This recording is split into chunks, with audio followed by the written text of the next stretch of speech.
start with what's going on, the economic pressure or the economic war that Donald Trump is waging on Iran. And he has decided yesterday, said we are going to crush their economy and destroy their economy. That means that they're going to force Iran into some sort of capitulation. But you have something else to tell us about your new article. And what is that? And what is the importance of that with the current conflict between the two sides? Well, it is a bombshell. We revealed at our channel, Transition Protocol, our young channel, Larry and I talked about it with the judge as well. And I'm talking to you and to our audience. It is a certified bombshell because the confirmation came directly from the office of leader Mojtaba Khamenei, and he passed the information back to the Pakistanis, which until literally yesterday were the mediators between Iran and the US. And we learned this from Pakistani intelligence sources. And obviously we asked for reconfirmation. We established the chain of events in detail. This was reconfirmed. So essentially for you, Nima, and for all of you out there, is another graphic example of a mafioso regime. In a nutshell, the president of the United States used a back channel that already existed, established 3 months ago, roughly, by Tulsi Gabbard, when she was still in the government as Director of National Intelligence, under authorization of Trump and J.D. Vance. So Tulsi established this back channel to talk to Ahmad Vahidi, the head of the IRGC, via Iraqi Kurdistan, via Nirshivan Barzani, the president of the Kurdistan government in northern Iraq.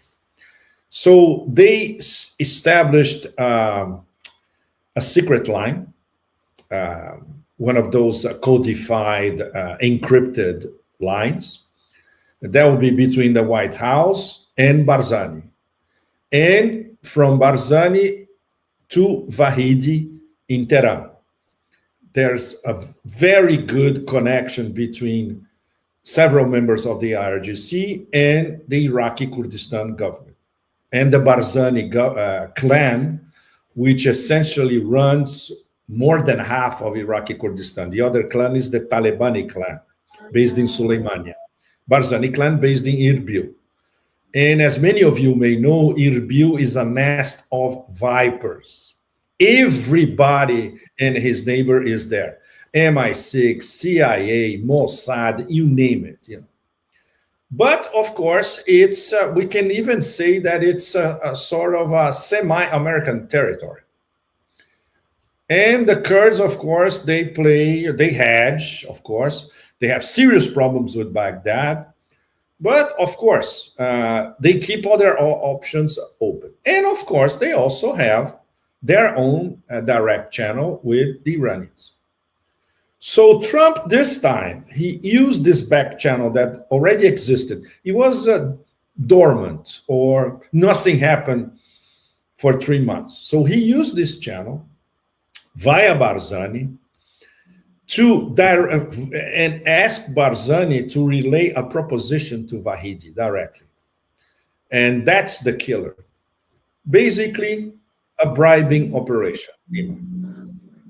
The White House wanted to bribe the head of the IRGC and other members of the Iranian leadership, most of them military, on a divide and rule basis, British Empire copying from the Roman Empire, to provoke a fracture at the top of the Iranian government. So we can imagine, and I'm sure, Nima, you would be the first to say that Vahidi would say absolutely not, which is exactly what he did.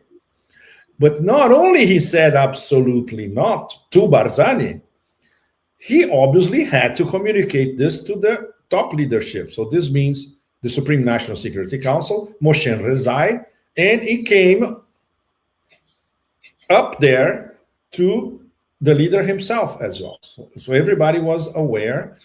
And Vahid, according to what we learned later from our Pakistani mediators and what they heard from the office of the leader, Vahidi said, if I did that, that would be worse than treason. I could never even contemplate the idea, but it was a lot of money.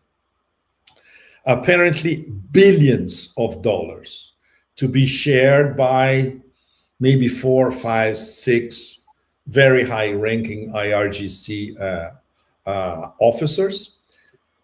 And the most extraordinary thing, which proves once again that, in fact, it proves the cultural stupidity out of bounds of the Trump administration. They thought that they could apply the Venezuela playbook to Shiite Iran, which means they don't understand Iranian culture, Shiite culture, morals, code of ethics among Shiites and among top officers in Iran, the concept of resilience, resistance, independence, and the absolute aversion to any sort of bribes, much less betraying their national values to a foreign power. It's obvious, in fact, because this Trump administration is an empire of grifters.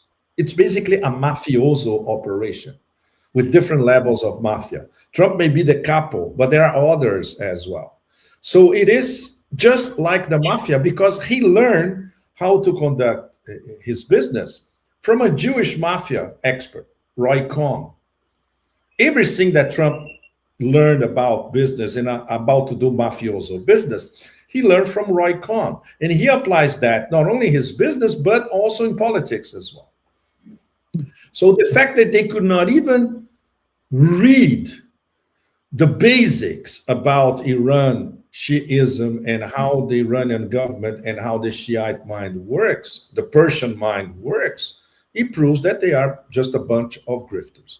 So the response, obviously, from Vahidi was no. And then, which was something that we finally established yesterday, from the office of leader Mojtaba Khamenei came the authorization to leak that and the response back to the Pakistanis. Because the Pakistanis, they were in the loop as well, because Trump has tried before with Asim Munir. Before this Iraqi Kurdistan gambit, Trump trying to enlist Asim Munir to, can you talk to some IRGC generals or especially Vahidi and see if they will be willing to betray their country for a few $1 billion. And Asim Munir told Trump directly, no way. And they talk on the phone all the time. Trump calls Asim Munir in Pakistan all the time.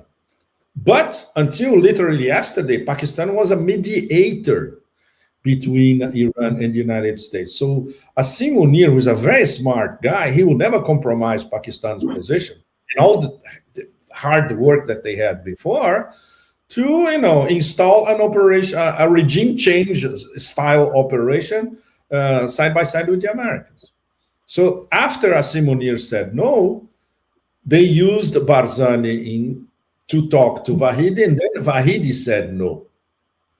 So all this chain of events and this information went back to the Pakistanis, and that's how we learned from the Pakistani mediators and from the office of Asim Munir in Islamabad, in fact, what happened.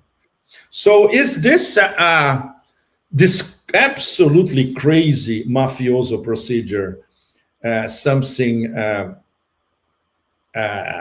that it didn't happen before? Of course not.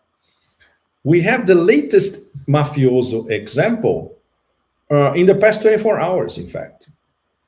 First, Trump congratulated himself with Kim Jong-un in North Korea, saying he's my best friend, he's great, we have a great relationship, etc. And after that, what he did, in his own words, Nima, it's published on Truth Social. We asked for $10 billion From whom? South Korea. And what is this?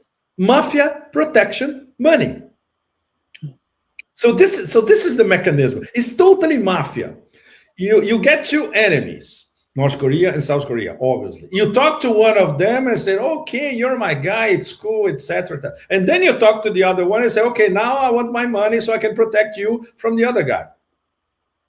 It's a complete mafia operation in a different register, but very similar to the mafia operation, where they use a back channel that was supposed to be a diplomatic channel for extortion, or in this case, for bribing an official from the enemy.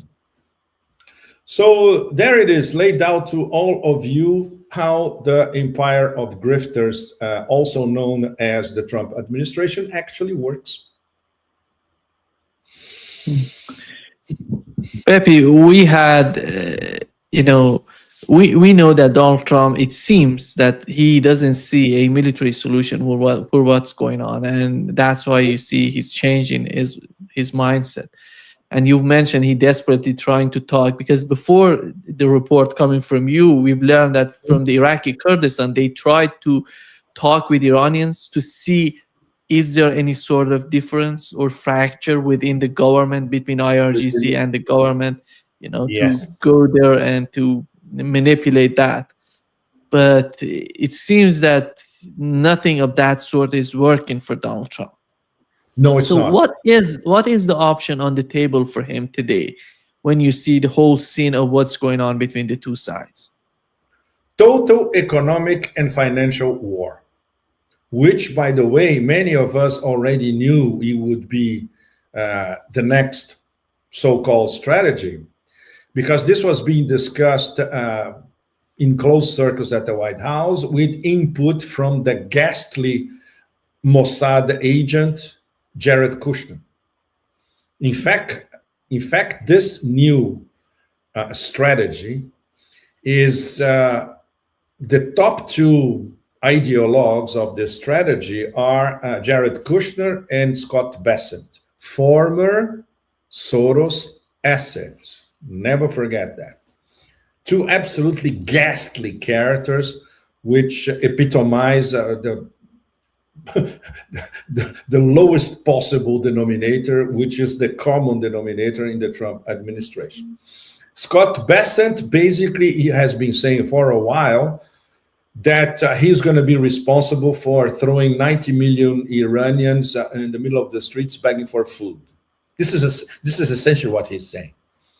The total financial, economic strangulation of Iran.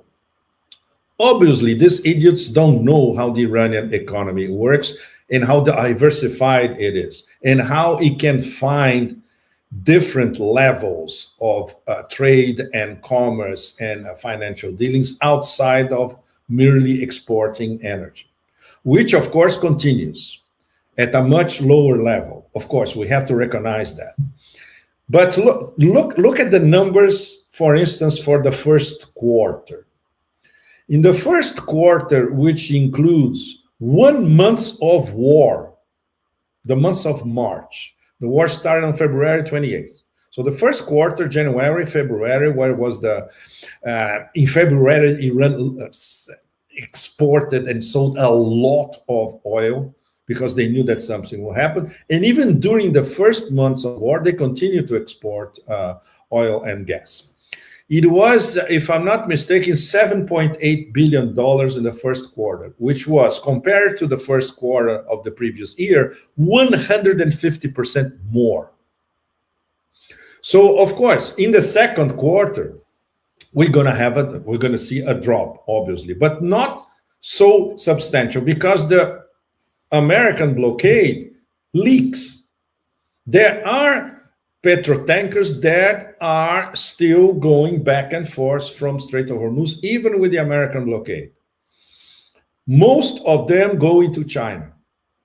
So we can expect a drop. There are different numbers. People are throwing numbers from 600,000, 500,000, 300,000, which is too low. So it's probably around 500,000. So it fell dramatically, but it's still there.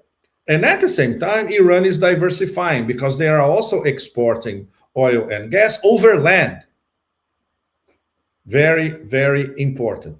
And if they export from Chabahar, Chabahar is already outside of the area where the Americans are, or far away from where the Americans are. So they can use the China-Iran railway, which is part of the Belt and Road, New Silk Roads. They do swaps with Turkmenistan, gas. They can use the Caspian, you name it. So these channels for Iran in terms of trade and commerce, the Americans cannot suffocate these channels. But something is already happening in terms of extra maximum pressure on Iran's neighbors. And one example is Pakistan. The Americans changed completely their relationship with Pakistan. They are throwing Pakistan under the bus again after the Pakistanis did everything to be a credible mediation channel between Iran and the United States. They are threatening to sanction everybody and his neighbor in Pakistan and in other countries involved in trade and commerce with Iran. So this will affect especially those 6 overland corridors between Pakistan and Iran. And this may affect seriously what China is exporting to Iran via Pakistan, although the Chinese, they don't give a damn about American sanctions or sub-sanctions or secondary sanctions. The Chinese will find a way to dribble it. And all that, by the way, bypasses the US dollar. All that is in petro yuan. It's paid by Iran in petro yuan. So, for instance, the Chinese, whatever they want to export to Iran, it's a lot of stuff. It goes to the port of Gwadar in Balochistan in the Arabian Sea, which is part of the China-Pakistan Economic Corridor. So from Xinjiang, goes all the way to Gwadar. From Gwadar, it goes to the border, Gabd, which is one of the borders between Pakistan and Iran, 89 kilometers only. So the trucks keep going back and forth. And then from this Iran-Pakistan border, they can go all the way anywhere in Iran. So the trucks continue to move. So the Americans cannot interfere with that. Unless, well, the American way, they're going to start bombing parts of this communication channel, as they already bombed during the war the China-Iran railway. So yes, we can expect hardcore action by the Americans against Pakistan, against this stretch of the New Silk Roads. We can have NATO drones in the Caspian, which is the preferred corridor between Russia and Iran, Astrakhan and Bandar Anzali. So it's going to get really, really hot. So the Iranians must have contingency plans for all these connectivity corridors. But does that prove that the Americans can isolate Iran? No, it doesn't. Which is the theme of the column that I already published before this latest one about the Trump bribe in the IRGC. I wrote a column essentially proving that Iran cannot be isolated from the neighbors and from their trade commercial partners across Eurasia. But of course, Soros asset Besant and mafia advisor Jared Kushner think that this is what will make Iran fold. And as you know better than anyone, Nima, it's not going to work. Yeah. Give me your reading, Nima. How do you see this attempt at strangling the Iranian economy? How do you read that? I don't think that that's going to be a major issue right now. The major issue for Iran is the control of the Strait of Hormuz, and they prepare to sacrifice, many things. They're going to come out with sanctions, economic pressure, financial pressure, and they're prepared for that, Pepe, because they know that they have to pay this price. They know that the United States is not going to back down. They're not going to back down as well, and they want to control the Strait of Hormuz. The other point on the part of Iranians is that they're not feeling that much of pressure as it was before. You remember Donald Trump first term in 2018. That's not the case Mhm. anymore. And he You're had, talking about the mood in the streets. yeah, I'm talking The mood. about the way that he tried to reduce the export of oil and putting pressure on Iranian financially and economically, and with the Mhm. sanctions, with the participation, cooperation of the other countries in the region. Those days are gone, I think, with the war in Ukraine, with the war against Iran, with the case of the Strait of Hormuz. It's not about, in 2018, you remember when Donald Trump withdrew from JCPOA and put tremendous pressure on Iranian oil. It was something like 200 barrels per day sending to China. It was all about paying China, not receiving money from China, paying China for what China was doing inside Iran, the projects they had inside Iran. That was all. Comparing today to what it was before, it's not even comparable. That's why I think that Iran feels so comfortable with the situation they're in right now. Militarily, Mhm. they're prepared to fight, and Yes. economically, they understand, they know the reality and how difficult is the pressure economically on their, on the Iranian people. They understand that, but they're when it comes to, is that existential? No, the economic war is not that threatening for Iran, and they know how to deal with that. They diversify their economy, as you've mentioned. That is a huge part of that.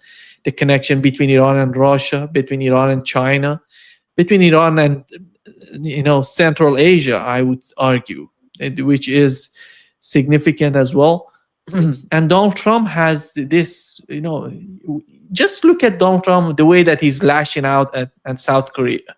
You know, Yes. Absolutely. Japan, just the situation in Japan. There is a lot going on, Pepe. And tell And me about it. We can hardly keep up, in fact. And the complexity of the chessboard. Every day that passes, all these interlocking relationships and partnerships, they can dissolve, they can disappear. There will be new ones. There are interference among them. And it's very, very dangerous because some players, they are completely lost. Example, Saudi Arabia. The Saudis are like, cockroaches in the desert. They don't know what to do. They thought they will be saved by this Mecca pact. Not really. This will not save them from Yemen blocking Yanbu, blocking Red Sea, blocking Bab el Mandeb.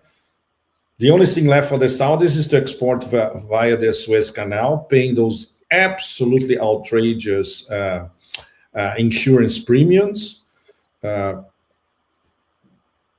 that's it. There's nothing else they can do. And of course, in terms of Iran, not only Yemen, but Iran is looking very carefully at the behavior of Saudi Arabia from now on. If they once again try to hedge and try to buy some favor from the Americans. So it's getting very, very dangerous. Not to mention, Nima, this Israeli attack on Turkish assets in Syria. it is This significant. It is because this could be, let's say, the prelude to the prelude of the next war, which, by the way, the death cult, they already said that Turkey is next. So they are getting ready for a confrontation with Turkey sooner or later. So this is immensely dangerous. And of course, Iran is looking at it, and they could open another front. And obviously, it depends on how this throat slitter, head chopper, a government in Damascus is going to react. But at the same time, it's something that I wanted to ask you specifically about. Do you see an American coordinated move to provoke extreme trouble for Iran's neighbors and to cut the possibility of Iran using their neighbors for trade and commerce? And I'm thinking specifically of Turkey and Pakistan, and the Central Asians as well. How do you see that? Do you think this is a strategy? Do you think this is lashing out in desperation? Do you think that they know how to do it, even if they wanted to do it? And do you think these neighbors, Turkey, Pakistan, the Central Asia, will accept that? I think both governments in Pakistan and Turkey, they know Donald Trump has not a lot, to offer them in a long run, because his term going to be over in 2.5 years, and that's a major issue for both of these two governments. For the case of Turkey, I think it's less complicated than Pakistan. Pakistan is important because the connection between Iran and China goes through Pakistan, and that is significant. I think the coordination may be behind the scene, something between Iran and Pakistan without telling anybody, would be to somehow Pakistan trying to pretend to cooperate with the United States, or they're under tremendous pressure. But what's going on, what the reality would be somehow different. They're going to do their best to somehow reduce the tensions with Iran as well, because they don't want any sort of tensions with Iran, in my opinion. And after all, these are two neighboring countries, and they have a long, term strategy together, in my opinion. And when it comes to the security, when it comes to prosperity of the region, they share the same sort of mindset. And Donald Trump putting that much pressure on Pakistan, basically we can accept that some little policies would change in a short run, but in a long run, I don't see, huge difficulties for Iran and for Pakistan to cooperate, to find their way out of that complexity that Donald Trump is trying to make for them, in my opinion. When it comes to Turkey, the case is totally different, because the relationship between Turkey and Iran, it's about bilateral relationship, and the United States is not going to be able to put pressure the way they can put on Pakistan, because the reality in Pakistan is different. We know, because of the internal and all those issues that we know that. But Turkey wants to get closer to the United States. The problem with Turkey is that Israel is on their way, and Israel is not something to be sacrificed. I would say Israel can sacrifice everything that the United States has in the region to improve its position in the region. which by the way, they're doing this right now. The attack on Turkey, to be honest, why do you need to attack Turkey in Syria? After all, if you can talk, if you have the connection to talk with Turkey, I'm not talking directly, but using the Tom Barak, which is, we know that he's a Zionist, he's a 100% Zionist, and he supports Israel. If you can talk with Turkey, why do you need to attack them? It means there are significant differences in Syria, which they cannot accept. That's why they're deepening the problems that